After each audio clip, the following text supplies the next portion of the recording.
I'm gonna do a cold start of my parents' second gen 24 valve, 1 ton, 6-speed, and don't mind about the trash in here. Sorry about that.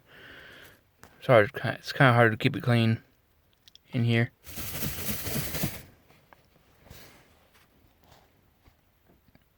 And there's no the neutral safety switch is unplugged, so it's bypassed.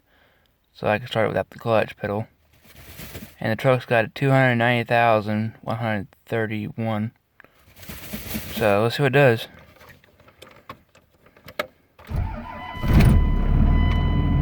Start it up.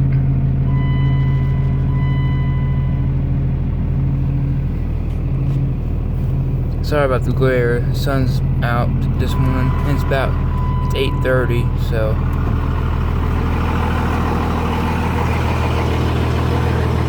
and it's 18 degrees too. I don't know if you can hear me or not. So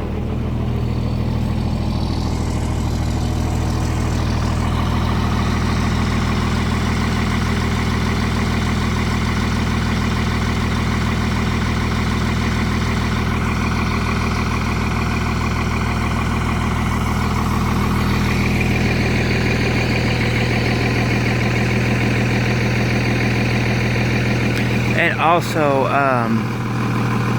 I don't know what's wrong with this truck, but when it's warm, about like 50 degrees or so, or when the truck's warmed up, at idle it feels like it's running a little rough. I don't know if it's the fuel filter getting plugged, or what.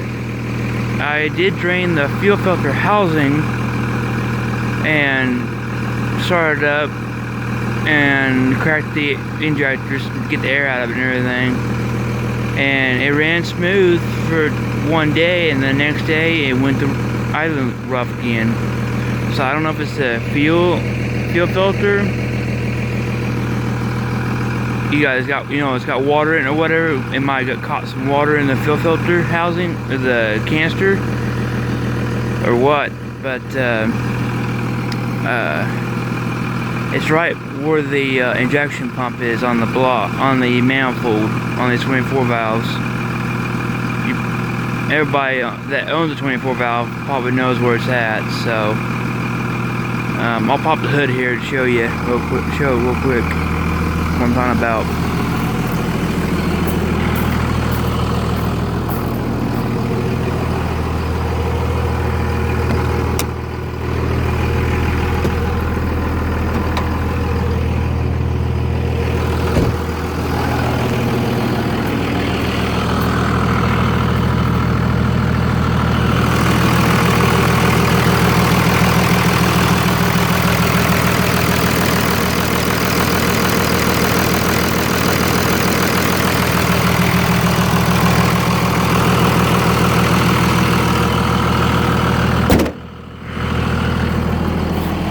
Okay, since the truck's so loud, I had to do that.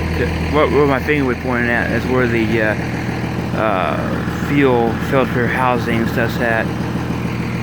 So, and it's cold too. As you can see, the exhaust is smoky. But anyway, it's all stock exhaust, stock engine, everything's stock on it.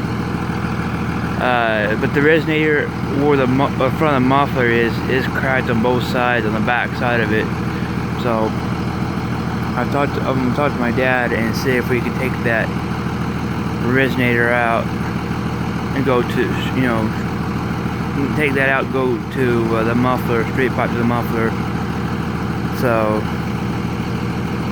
or that, or I'll just go straight pipe all the way to the back. Either a 4-inch straight pipe or a 5-inch straight pipe or something. I don't know. I'll talk to my dad about it and see what he says. And I've also been talking to my dad about converting this to a P7100 injection pump. Right now it's got the VP44 in it right now. So I've been talking to him about it, and I guess I'll just wait till when that VP44 goes out, then we'll put the P pump on it. But I don't know. But the VP44 is stock too, so. Anyway, I hope you all enjoy this video. It's getting a little long, so enjoy. Oh, and one more thing before I go. I'm letting the truck warm up because I gotta go town, so Dollar General, so I'm letting it warm up before I leave.